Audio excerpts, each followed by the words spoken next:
In South Africa, some of the most shocking crimes weren't committed by criminals hiding in the shadows. They were committed by the very people sworn to uphold the law. These are the stories of the most deadliest cops in South Africa. We begin with a police sergeant sworn to protect and trusted by her community. She wore the uniform with authority, but behind the badge was a betrayal that shocked South Africa. Her name is Rachel Kutumela, and her case stands among the most chilling betrayals of trust South Africa has witnessed in recent years. Rachel Kutumela was born and raised in Limpopo, South Africa. After completing her secondary education, Rachel pursued a career in law enforcement, joining the South African Police Service. She was a figure of authority in her community. At 43, she had risen through the ranks to become a respected police sergeant at Senwabarwana Police Station. But behind the badge, prosecutors say, Rachel led a secret life, one fueled by greed and deception. Using her position to gain trust, she allegedly orchestrated a deadly scheme to profit from life insurance policies. Investigators claim her crimes began in 2019. Alongside her sister, Anna Shokane, and daughter Flora Shokane, Rachel allegedly set up multiple insurance policies in the names of friends, family, and vulnerable individuals, naming themselves as beneficiaries. Soon after, these insured people began dying under suspicious circumstances.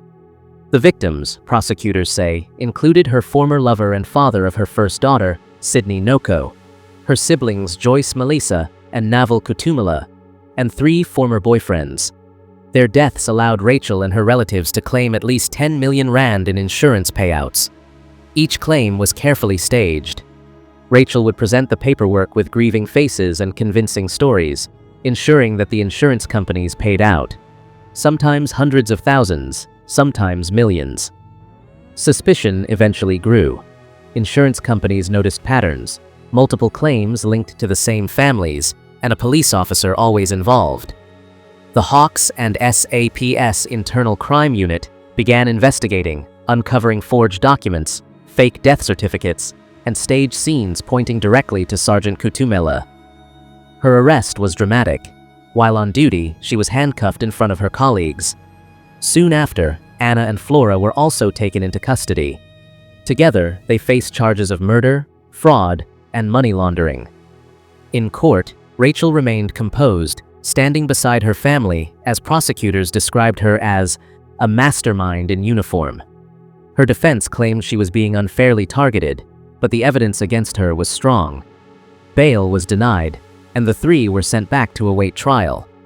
Reports later suggested that even behind bars, Rachel attempted to continue her insurance schemes, highlighting how deeply her obsession with control and money ran. Today, Rachel Kutumela remains in custody as Limpopo prepares for one of its most shocking trials. If convicted, she faces a life sentence, a stark reminder of how power and trust can be twisted by greed. Our next deadliest cop was a man who rose to the very top of South African policing, only to be brought down by corruption linked to organized crime. His name was Jackie Selebi. Selebi was born on the 7th of March 1950 in Johannesburg. He grew up in a South Africa divided by race and violence. Like many young black South Africans of his generation, his early life was defined by political struggle. He became involved in anti-apartheid activism at a young age, aligning himself with the African National Congress and its international networks. He lived and worked in countries such as Sweden and the United Kingdom, building diplomatic connections and earning a reputation as a disciplined, articulate political operator. By the time apartheid was ending, Selebi was well-connected, respected, and positioned for power in the new South Africa. In 2000, a controversial decision changed his life forever. Jackie Selebi was appointed National Commissioner of the South African Police Service. Selebi embraced the role fully. He projected authority. He spoke tough on crime. He promised to clean up the police.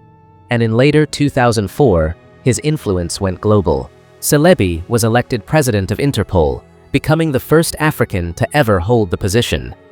It was a moment of pride for South Africa. The man responsible for fighting crime at home was now helping lead the fight against crime worldwide. But even as his reputation soared, cracks were forming. Selebi's lifestyle began to raise questions. He stayed in luxury hotels, traveled constantly, and dressed like a man far wealthier than his salary suggested. Inside law enforcement circles, quiet concerns began to grow about who he spent time with and how he financed his life. One name began to surface repeatedly: Glenn Agliotti. Agliotti was a well-known drug trafficker with deep connections in the criminal underworld. Unlike street-level criminals, he operated comfortably among wealthy elites. He had access, money, and influence. And crucially, he had direct contact with Jackie Salibi. What began as friendship soon drew attention. Phone records would later show hundreds of calls between Salibi and Agliotti over short periods. They met frequently and traveled together. But investigators saw a dangerous conflict. As police commissioner, Salibi had access to confidential information, and evidence would later show that Agliotti provided Salibi with large sums of cash, luxury items, and expensive hospitality. In return, prosecutors argued, Salibi offered protection. While South Africa battled violent crime and drug trafficking, its top lawman was allegedly shielding a major criminal. In 2006, the Scorpions, South Africa's elite anti-corruption unit, launched a full investigation. They followed financial trails, analyzed phone data, and interviewed witnesses. The investigation led to a shocking development. Glenn Agliotti agreed to testify. In court, Agliotti described handing over bags of cash to Salibi on multiple occasions. He claimed the money helped Salibi maintain his lifestyle.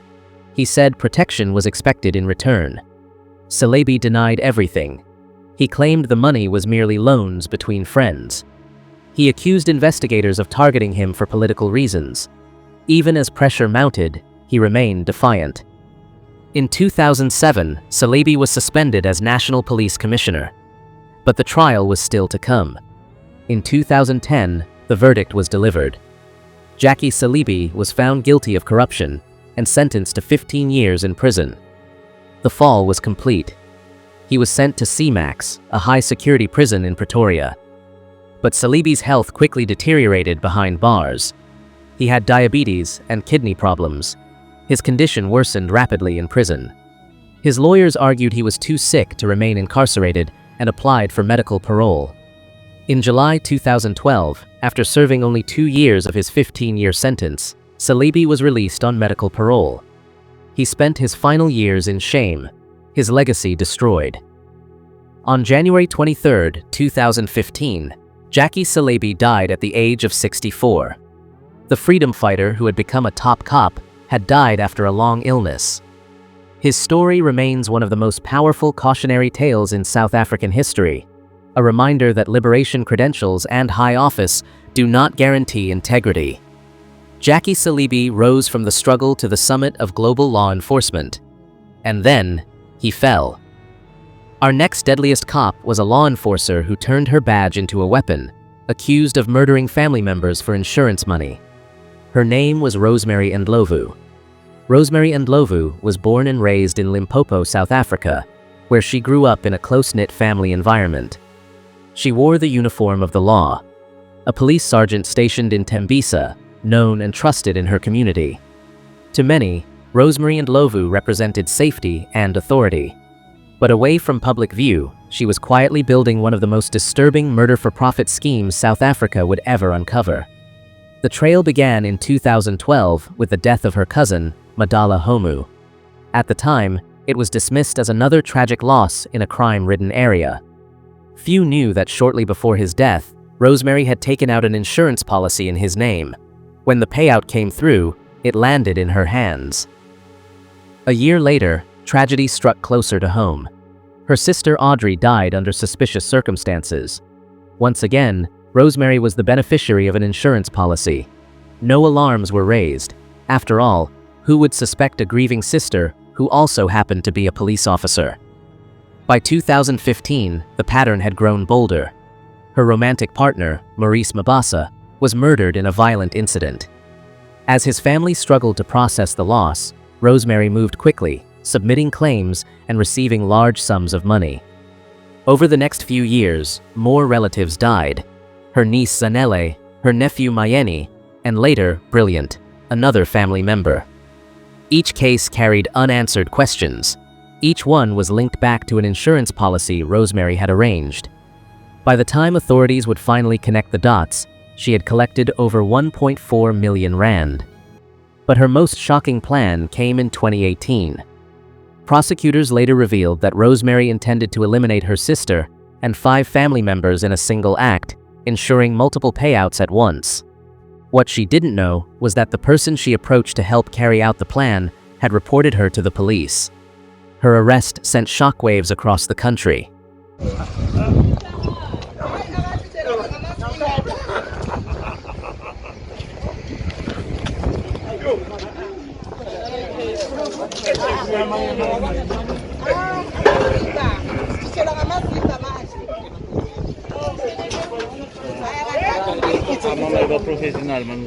In 2021, she stood before the court facing a long list of charges.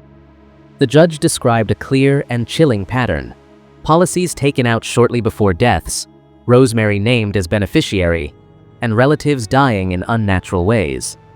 She was convicted of multiple counts of murder, attempted murder, fraud, and incitement, and sentenced to life imprisonment. South Africans struggled to reconcile the image of a police officer sworn to protect life with the reality of her crimes. Rosemary Ndlovu wasn't just a criminal. She was a sister, an aunt, a partner, and a trusted figure in her community. Today, she remains behind bars. Her case stands as a bitter warning of how greed can corrupt trust and how the badge of authority can sometimes hide the darkest intentions. These were the men and women sworn to protect, yet who chose a darker path. Their actions shook communities, betrayed trust, and left a mark on South Africa's history that will not be forgotten. They remind us that power, authority, and uniforms are only as honorable as the people who wear them, and that even those entrusted with the law can become its greatest threat. Make sure to like this video and turn on the notification bell. See you on the next one.